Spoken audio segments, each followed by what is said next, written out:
Hello, good morning, students. Welcome in today's class through online teaching. In today's class, we will complete the remaining part of the poem My Last Duchess. So let's start. Too easily impressed, she liked whatever she looked on, and her looks went everywhere. Sir, it was all one, my favour at her breast, the dropping of the daylight in the west, the waft of cherries some officious fool broke in the orchard for her, the white mule she rode with round the terrace, all and each would draw from her alike the approving speech, or blush at least. She thanked men good, but thanked somehow, I know not how, as if she ranked my gift of a 900 years old name with anybody's gift. Who would stoop to blame this short of trifling? Even had you skill in speech, which I have not, to make your will quite clear to such an one, and say, just this or that in you disgusts me, here you miss, or there exceed the mark, and if she let herself be lessoned so, nor plainly set her bits to your forsooth, and made excuse, even then would be some stooping, and I choose never to stoop. Oh, sir, she smiled no doubt whenever I passed her, but who passed without much the same smile? This grew, I gave commands. Then all smiles stopped together. There she stands as if alive. Will not please you rise? We will meet the company below then. I repeat the count your master's non-munificence is ample warrant that no just pretence of mine for dowry will be disallowed it. Thou, his fair daughter's self, as I abode, at starting is my object. Nay, we will go together down, sir. Notice Neptune, thou, taming a sea-horse, thought a rarity, which clouds of Innsbruck cast in bronze for me. In these lines, the Duke tells the messenger that a look on the Duchess' face in the portrait always roused the courtesy of visitors. They found something extraordinary in the passion conveyed by the look. The Duke admits that it was not merely his presence in the studio that was responsible for the flush of joy. The Duchess was of a simple nature. She was innocent enough. She was easily impressed and pleased. She treated all favors alike with a smile, ready for everyone. The Duke is describing the nature of the Duchess. She was one who could be easily pleased. She found joy in everything around. Her smiling face was turned on all things. It never made any distinction between things or persons. Everything pleased her. The Duke, who could not appreciate such unselfish joy, here speaks of it with implied contempt, but Browning finds in the Duchess a nature after his own heart, one which fully appreciated all the pleasures that life had to offer. Robert Browning describes a nature after his own heart, one which fully appreciated all the pleasures that life had to offer. The Duke is represented as being critical of such an outlook. The Browning suggests the attitude of the man. Talking to the messenger of a count whose daughter he wishes to marry, the Duke shows him the portrait of his previous wife who is dead. The Duke was annoyed with the Duchess because she did not feel thankful to him for the honor he bestowed on her by marrying her. Even the gifts to her by other people and those given by him made her equally happy, and these things Duke did not like. She thanked both with equal warmth. The Duke failed to understand how she could equate his gift with everybody's gift. The Duchess was grateful for the least kindness done to her, and when she thanked the people, the Duke, though he did not angry at that, did not however feel happy. Being absolutely unaffected by such feelings of gratitude towards others, the Duke naturally could not understand or appreciate her attitude. The Duke found her Duchess making no difference between himself and other people who came into the contact of his last Duchess. He wants to convince the messenger of the Count, who has come with a marriage proposal, that his last wife was neither cultured nor refined, but an ordinary woman. The Duke did not mind that she thanked people for their good acts, but she did not give him a special treatment while thanking others.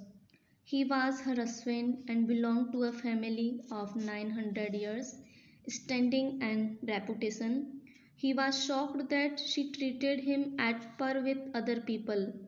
Thus, she disgraced his royal name and lineage. It was a mean act by the Duchess. He could have pointed it to the Duchess, who might have corrected if she thought it fit. But then he did not like to do that. It would have been his insult had he done so. The Duke take objection to the Duchess' way of treating him at par with other people, big and small. She thus disgraces his royal name. The arrogant and callous Duke refuses to point out to the Duchess when he has felt about her conduct. It is possible that the lady would have corrected her behavior so as not to annoy her husband. He tells the messenger that he does not know the art of polite conversation, and even if he knew it, he would not have gone to the Duchess and pointed her faults to her. It would have meant bowing down to a wife. That was not his culture. He belongs to a family where men do not bend or bow. The Duke says he is the one who never likes stooping down. So the Duke was very angry with the Duchess' appreciation of everything she saw. She was of a generous nature and was responsive to every good deed done to her by anybody. The ancestral pride of the Duke received a severe jolt at her putting him at par with common people. The possessive husband wanted exclusively to own her smile. He thought it below his dignity to correct the lady because it would have meant coming down a little from his wanted dignity. In next lines, the Duke continues speaks to the messenger that thou she smiled whenever he passed by. However, the same smile was given by her to all the people whom she met. There was nothing special in the way she smiled on her husband. This hurt the Duke very much. As time passed, this attitude of the Duchess became more and more pronounced. It became unbearable. The Duke decided to find a permanent solution of the problem. With an air of conscious pride, the Duke tells the messenger that he dealt with the Duchess, whose attitude to life filled him with disgust. He did not stoop to correct her. Finding that it was growing out of proportion, he took the necessary steps to stop it forever. I gave commands, then all smiles stooped together. Browning himself once said that by the Duke's corrupting words he had meant that at his orders she was either put to death or shut up in a convent. Most probably she was put to death secretly. The Duke then again points to the Duchess painting, saying that the painting is so real that the Duchess seems to be standing there alive. The Duke disliked his Duchess's generous disposition. Her generous behavior continued. The Duke thought it below his dignity to try to correct her. So he gave commands that she would be put to death. The Duke showed his wife's portrait to the envoy and told him how her life ended.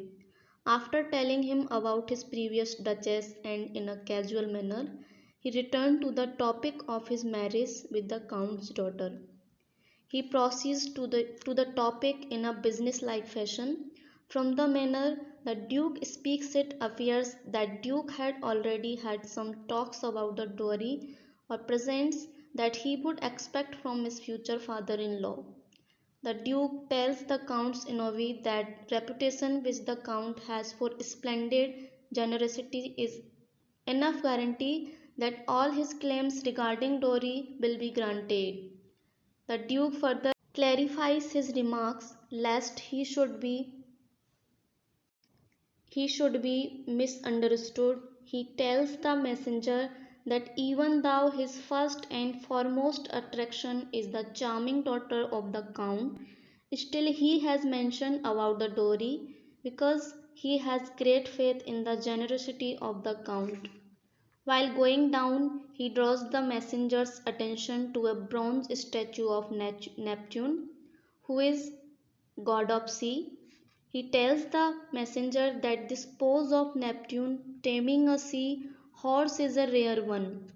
He also informs the messenger that the bronze statue was made for the Duke by Claus of Innsbruck. The Duke wants the dowry to be the birthday of his statue, or at least what he considers it to be. It is significant that Browning makes him speaks first of the dowry and then of the lady. He is money-minded and greedy. That shows which is more important to him. Obviously, love has no place in such contracts entered into by him. We expect that in a short while he would treat his second wife in the baby. We can say that after marriage he would treat his second wife in the way he treated the first. The same fate awaits her. So, students, this is all about the poem My Last Duchess. It is a dramatic monologue. It can be said to be an excellent example of type of poem of which Browning is the unquestioning master in the English language. It shows the poet's deep understanding of human character and capacity to present it dramatically and impressively. Here, as in the foremost monologues of Browning, the chief character is the speaker himself. It is an Italian duke who is going to marry the daughter of a rich count, to whose agent he is speaking in the portrait gallery of his palace. As he speaks, we are able to understand the character and outlook of the man, our understanding growing as he moves from one phase to another of his relationship with his last duchess. Through this dramatic monologue, we find the Duke is a haughty, proudy, and greedy person who did not like his first wife's innocence and simplicity, so he murdered him. So, students, the poem tells the story of a possessiveness and the consequent murder, written in the form of a dramatic monologue. The speaker is an Italian duke of the Renaissance period. The listener is a messenger who has come with a marriage proposal. The reader is exposed to a multi-faced examination of the act of murder. The Duke's possessive passion for collecting objects of beauty, his sense of refinement and aristocratic pride do not only contrast with his cruelty and material greed, but also provide in an uncanny way the explanation for it. In a brief span of 56 lines, the character of the Duke, his dead wife, and of the periods are depicted very skillfully, at times with the help of parentheses